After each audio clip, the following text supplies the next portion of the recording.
I don't have one friend that passed in Afghanistan that passed for nothing. They were serving their country. They were serving their brothers to their left and right and their sisters to their left and right in combat.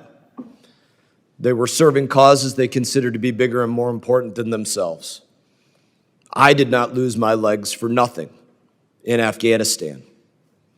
My service was absolutely squandered by what took place with the withdrawal from Afghanistan, but somebody would have to be a willful idiot to think that my operations in 2010 in Afghanistan somehow directly correlated to all the failures that took place in August in the withdrawal of Afghanistan. You'd have to be a willful idiot to think that, and you'd have to think people are idiots in order to go out there and present that as an argument. We need to look at the whole war, what Brian Mast did in 2010 in Afghanistan, and everybody that was there surrounding that. That's what led to what happened with the withdrawal of Afghanistan.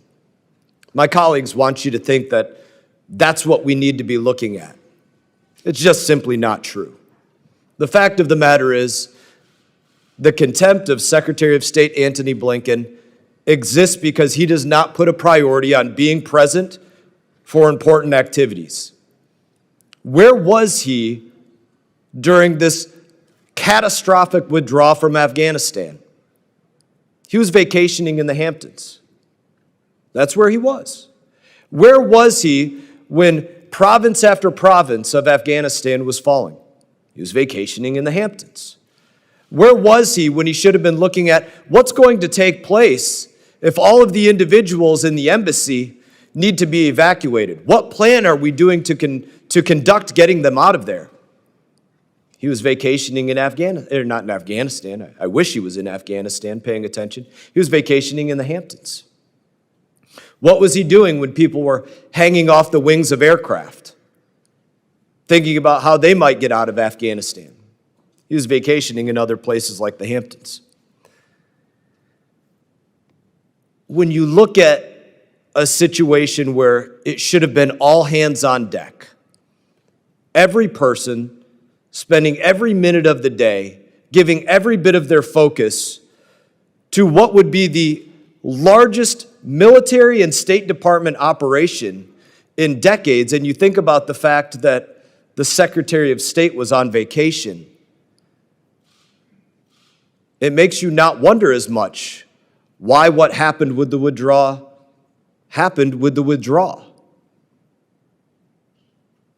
I read the testimonies of person after person, ambassador after ambassador that was working in the withdrawal of Afghanistan. The fact of the matter is, there was basically no mention at all of the Secretary of State and where he was as the top dog in the State Department throughout that entire withdrawal. Nobody spoke about where he was, what he was doing to help, how he was preventing people from hanging off the wings of aircraft, what he was doing to make sure that special immigrant visas would have the documentation that we need, that State Department had the appropriate number of people to deal with all of the special immigrant visa holders and each of their family members, their spouses, their children. He wasn't present at all for that. And if you want to go one step further and talk about the fact that we weren't there for nothing, those of us that served there. Our service was squandered. But those who were there at the time were quite literally treated as disposable service members. If the Secretary of State is not present, then he's treating those service members that need to come in and rescue his people as disposable. If he's not calculating what needs to take place with the special immigrant visa holders, then he's taking those service members that are flying those aircraft and they're guarding the walls, he's treating them as disposable. If he's not calculating which airport to use or whether to do it in the summer, not in the summer or in the winter, he's treating the service members that have to protect that operation as disposable. He should be held in contempt, and I thank you, Chairman, for the time.